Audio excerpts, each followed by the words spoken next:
Nous venons encore avec cette nouvelle qui nous a scandalisé, qui nous a choqué. Plus nous dénonçons ces bandits, ces ténors de la criminalité évangélique en bande organisée, plus ils redoublent de stratagèmes, plus ils redoublent d'ardeur avec leur campagne infâme, leur séminaire infâme qu'ils organisent à travers le monde pour gruger, escroquer, dépouiller le peuple de Dieu. Nous venons donc avec cette information qui nous a été donnée par un de nos correspondants depuis la Côte d'Ivoire.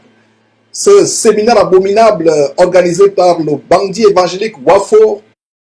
Quelle outrecuidance diabolique ces gens ont d'organiser un séminaire de sanctification et de prospérité. Vous voyez sur votre écran, sanctification et prospérité, le plan parfait.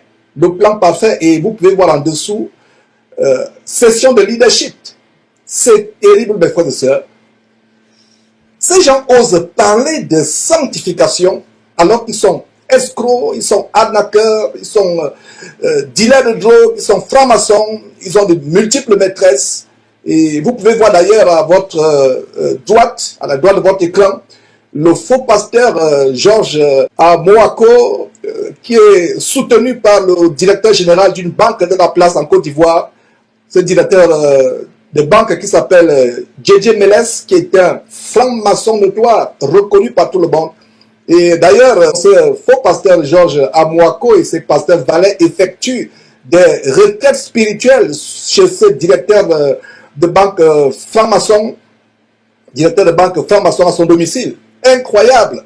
Donc voilà Masolo Tunasi qui certainement est dans la loge avec eux, sauf que lui il est tellement malin, tellement rusé et sait très bien se déguiser. Il joue très bien le jeu en se camouflant ces abominations, ces escroqueries sous un vernis de sanctification pour voiler les yeux aux pseudo-chrétiens mal affermis qui sont aveuglés, n'ayant pas le discernement et ne lisant pas leur Bible. Mes frères et sœurs, fuyez de tels hommes. Fuyez-les plus que la mort.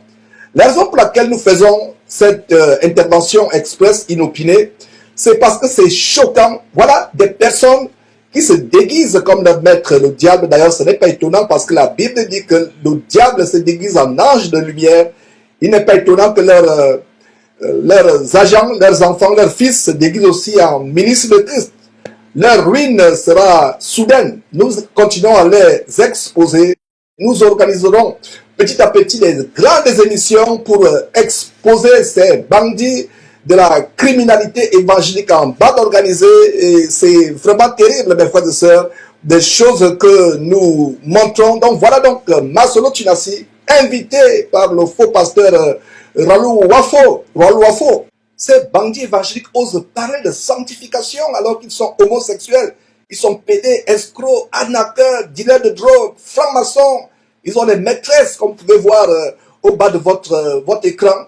La soi-disant chanteresse camerounaise Ekobe Makon, qui est la maîtresse de Wafo. D'ailleurs, la femme de Wafo les avait surpris en plein ébat sexuel. Mais elle garde le silence à cause de son amour démesuré de l'argent. À cause de l'amour du monde, à cause de la vie de cocaïne, les grandes tenues, les grandes toilettes. Donc voilà, mes frères et sœurs, des choses que nous exposons. Ces personnes qui osent parler de la sanctification. De quelle sanctification, mes frères et sœurs, parle-t-on? De quelle sanctification? Voilà des agents de Satan. Et la raison pour laquelle nous faisons cette intervention, c'est pour vous annoncer les couleurs. Nous ferons des émissions de plus en plus dans les jours à venir. Et c'est le même cas avec Sanogo, qui ont des maîtresses. Et vous pouvez voir d'ailleurs la chanteresse Cynthia Zeli, qui est la maîtresse de Sanogo. Une chanteuse de Sanogo. Et d'ailleurs, vous pouvez voir, discerner très bien la photo où Sanogo prie. Voilà donc le pasteur Sanogo qui prie. Mais sa femme a les yeux parce qu'elle est désespérée. Elle est au courant des infidélités de Sanogo. Elle ne croit plus en lui. Mais est obligée de jouer le jeu exactement comme la femme de Wafo. Nous allons dénoncer ces gens. Et petit à petit, on a un gros paquet qui est arrivé. Nous sommes tout simplement en train de nous préparer. D'ailleurs, voilà une photo où ce Sanogo est avec sa maîtresse, cette Cynthia Zeli, en face du domicile de cette dernière. Ça, ce n'est qu'un avant-goût, un petit avant-goût, mes frères et sœurs. Ce qu'on va vous montrer dans les jours à venir, les enfants hors mariage, les maîtresses, et voilà une maîtresse, mes frères et sœurs. Et ça, c'est un petit avant-goût. Nous vous montrerons des choses choquantes, mes frères et sœurs. Et ces pasteurs que vous suivez, fuyez ces gens comme la mort. Vous qui signez des pactes avec ces faux pasteurs, vous qui avez des connexions spirituelles, diaboliques, avec ces pasteurs qui sont dans la franc-maçonnerie, qui sont dans la cabale comme Marcelo Tinassi, que vous voyez sur votre écran, qui a des connexions spirituelles avec ses ouailles, ses fans à travers le monde. Nous vous montrons ces choses pour vous ouvrir les yeux. Vous qui avez des connexions spirituelles, vous vous connectez aux démons, vous vous connectez à des esprits impurs. Nous allons continuer à dénoncer ces gens, qu'ils sachent que, mes frères et sœurs, nous n'allons pas nous fatiguer. Nous ne pouvons pas nous fatiguer.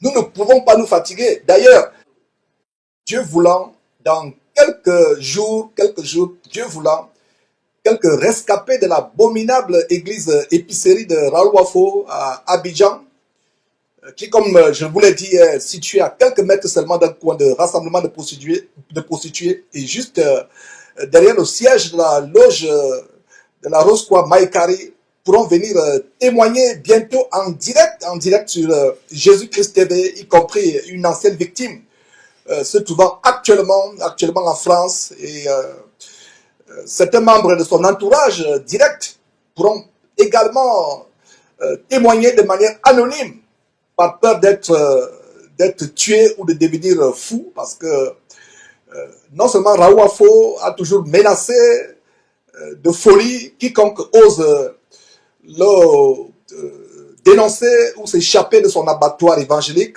de son camp de concentration qui mène en enfer. Il ose, toute personne qui ose le dénoncer ou s'enfuir de son enclos, il est menace de folie.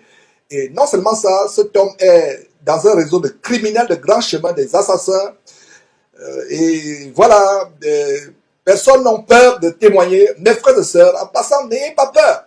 Nous-mêmes, nous sommes fourrés au moulin. Ils ont promis la mort, les assassinats, les accidents de circulation, des missiles mystiques, spirituels, mais nous sommes toujours en vie. Nous n'avons peur de rien parce que la Bible dit que notre vie est cachée en Christ Jésus et personne ne peut rien nous faire. Donc, j'encourage les frères et sœurs, comme ceux qui viendront témoigner plaise à Dieu, qui ont des informations, de venir, n'ayez pas peur. Et si vous gardez le silence devant Dieu, vous vous rendez coupable des crimes, des forfaits, des abominations de ces bandits évangéliques. N'ayez pas peur d'eux. Le Seigneur Jésus a dit, n'ayez pas peur d'eux, car il n'y a rien de caché qui ne restera sans être dévoilé. Donc, nous vous encourageons. Ces gens ne peuvent rien vous faire. Maintenant, si vous manquez de foi, si vous avez peur, tout au moins, on va prendre votre témoignage de manière anonyme. Nous évoquerons tour à tour la folie que Wafo a lancée sur son ancien pasteur Valais, un dénommé Achille, interné actuellement dans un hôpital pour fous. Et nous allons aussi évoquer la complicité de sa pastoresse surnommée Blessing, la complicité de cette personne, cette Blessing dans les crimes et escroqueries de Wafo. Et nous exposerons aussi comment la première épouse de Wafo l'avait quitté, l'ayant trouvé dans une position de lotus dans sa chambre secrète, sa chambre magnétisée secrète. Et pour vous qui avez suivi l'émission du marabout Salomon, vous savez de quoi on parle. Donc cette première épouse ne pouvait plus supporter les pratiques magiques du yoga, y compris le voyage astral sorti du corps de Wafo.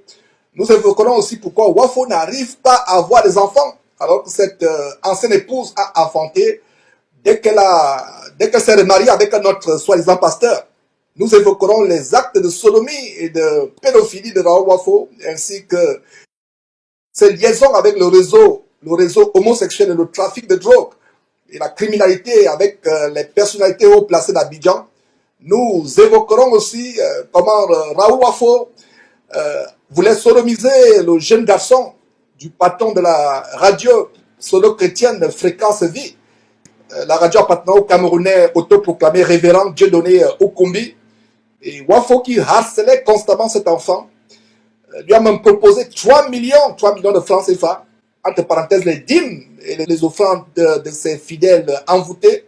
Mais le bon enfant, ce bon enfant, très bon enfant, choqué par les élans sodomites de Wafo, est allé tout raconter à son papa qui a chassé sur le champ Wafo de cette radio. Nous allons aussi évoquer les adultères de Wafo, y compris celui avec la soi-disant chantresse du nom de Ekobe Makon, comme on vous a montré précédemment, camerounaise comme lui. En passant, comme on vous l'a dit, la femme de Wafo les avait suppliés en plein ébat sexuel, mais garde le silence à cause de l'amour pour l'argent, mes frères, etc., etc. Voilà des choses que nous allons exposer. Nous sommes au Four au Moulin pour vous exposer ces bandits évangéliques. Et voilà, mes frères, priez pour ces émissions afin que ceux qui vont témoigner aient la force de le faire et le courage de le faire. Et que Dieu suscite de plus en plus de personnes qui dévoilent. Et comme je l'ai dit, si vous ne dénoncez pas ces gens, ces pasteurs vous ont violé, vous ont sodomisé, vous ont escroqué, ont abusé de vous et ont fait des choses terribles. Et mes frères, un des témoignages poignants sur Wafo, c'est vraiment terrible. Wafo qui couche avec une femme mariée dans un hôtel, met une caméra cachée dans le placard, filme cette femme mariée dans leurs ébats et fait le chantage à cette femme, une femme d'affaires, de lui donner 40 millions de francs. Et plus tard, il fait des montages, il cache sa tête à lui, Wafo. Il envoie les images au mari de la femme. Le mari de la femme a bien entendu a divorcé, étant choqué.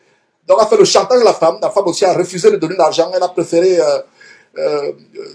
choquer son mari, scandaliser son mari. Voilà, mes frères, c'est quelques détails des choses que vous allez écouter. Et mes frères, nous donnons ces choses. En fait, comme je l'ai dit hier à l'émission, où nous partageons l'étude approfondie du merveilleux livre de Actes des Apôtres au chapitre 17, je disais que la vie de Wafo, de Tinassi, Sanogo, Kassanou, cela ne nous intéresse pas. S'ils étaient des bandits dans la franc-maçonnerie, n'associant pas le corps de Christ, n'associant pas Jésus-Christ, n'associant pas la Bible, on ne les dénoncerait pas. Nous ne dénonçons pas les escrocs dans le monde, nous ne dénonçons pas les choses qui se passent chez les musulmans. Mais si vous venez vous cacher dans le corps de Christ avec la Bible, avec le nom de Jésus-Christ, nous allons vous dénoncer. En fait, la vie de Wafo, la vie de Kassanou, la vie de Sanogo, ça ne nous intéresse pas. Ce qui nous intéresse, c'est des foules et des foules et des foules de personnes aveuglées qui vont en enfer en suivant de telles personnes, de telles personnes. Donc, mes frères et sœurs, fuyez de telles personnes, fuyez-les plus que la mort, fuyez-les, courez, courez, courez pour votre vie, mettez les gens au cou, sortez de leurs habitations de démons qu'ils appellent églises, et nous dénonçons ces gens, parce que ces personnes de la criminalité évangélique en bande organisée ferment la porte du ciel à plusieurs personnes. Ce sont les Bar-Jésus ou descendants de Bar-Jésus. Ils ferment la voie pour aller à Jésus. C'est pour cela que nous les dénonçons. Maintenant, s'ils deviennent musulmans, par exemple, si Masolo Tunassi devient Abdoulaye Ibrahim Tunassi, il devient musulman, il escroque les musulmans, ça c'est pas notre affaire. Nous n'allons pas le dénoncer. Si Kassanou devient par exemple un grand bouddhiste et escroque tous les bouddhistes chinois, ça c'est pas notre affaire. Mais tant que ces gens se cachent dans le corps de Christ, cette télévision qui porte le nom de Jésus-Christ, Jésus-Christ TV, nous allons continuer à les dénoncer. Mes frères et sœurs, quelle honte! Quelle honte! Vous avez entendu, mes frères et sœurs, et c'est des témoignages qui vont venir. D'ailleurs, vous qui êtes à Abidjan, vous pouvez vérifier ces informations. Les boutiques évangéliques de Sanogo et de Wafo sont situées à quelques pas seulement des coins où les prostituées se rassemblent. Si ces personnes avaient de véritables églises selon la Bible, comme nous sommes en train de voir ce que c'est la vraie église selon le livre de Actes du Nouveau Testament, s'ils avaient des vraies églises où la puissance de Dieu se manifeste, les démons qui amènent les gens à se prostituer devraient fuir.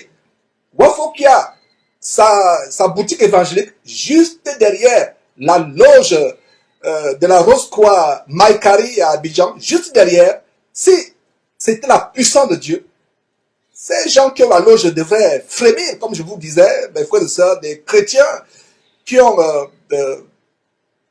déstabilisé des marabouts qui avaient leur boutique de maraboutage à côté de leur lieu de prière. Les marabouts ne pouvaient plus supporter. On a des témoignages. Ces démons qui amènent les gens à venir se prostituer sont à l'aise. Ce n'est pas surprenant que, quand vous voyez dimanche, ces femmes habillées avec les faux cheveux sur la tête, les habits serrés, les pantalons, les hauts talons et tous ces artifices de beauté d'emprunt et de frivolité ou de mondanité, ces personnes qui vont comme des prostituées sont à l'aise, effectivement, parce que les démons qui se manifestent à côté des coins de prostituées, des coins de bordellerie, ces démons, c'est les mêmes démons qu'on retrouve chez Wafo, qu'on retrouve chez Castano, qu'on retrouve chez Tunasi, chez Sanogo. C'est pour cela que ces démons sont à l'aise. Ces démons de prostitution, ces démons de la loge rosicrucienne Maïkari ou Ekanka sont à l'aise. Ils peuvent être dans le même quartier, ils peuvent être à quelque part, l'un de l'autre, à quelques mètres. De quoi parlons-nous là? Et voilà dans cette émission, nous allons la faire. Et de plus en plus, les documents vont nous parvenir. D'ailleurs, rien que les témoignages. Parce que la Bible dit que le témoignage de 2 personnes vaut mieux que le témoignage d'une personne. Et c'est des personnes qui, la plupart, ne se connaissent même pas. Chacun donne son témoignage et ces personnes qui ne se connaissent pas donnent leur témoignage et leur témoignage s'accorde. Donc, voilà, mes frères et sœurs, des choses que nous allons dénoncer dans les jours à venir afin que les yeux s'ouvrent. Nous sommes au four au moulin pour vous démontrer, mes frères et sœurs, que ces gens ne sont pas des serviteurs de Dieu. Lisez vos Bibles. Si les chrétiens avaient l'amour pour la parole de Dieu, l'amour pour la vérité, lisez attentivement leur Bible et comparez les enseignements de leurs soi-disant pasteurs, les pratiques de leurs soi-disant pasteurs, la vie de leurs soi-disant pasteurs. Comparez cela avec la Bible et surtout le Nouveau Testament. Nous n'aurions pas à faire ce genre d'émission. Donc voilà, mes frères et sœurs, cette émission qui sera faite plaisir à Dieu dans les jours à venir.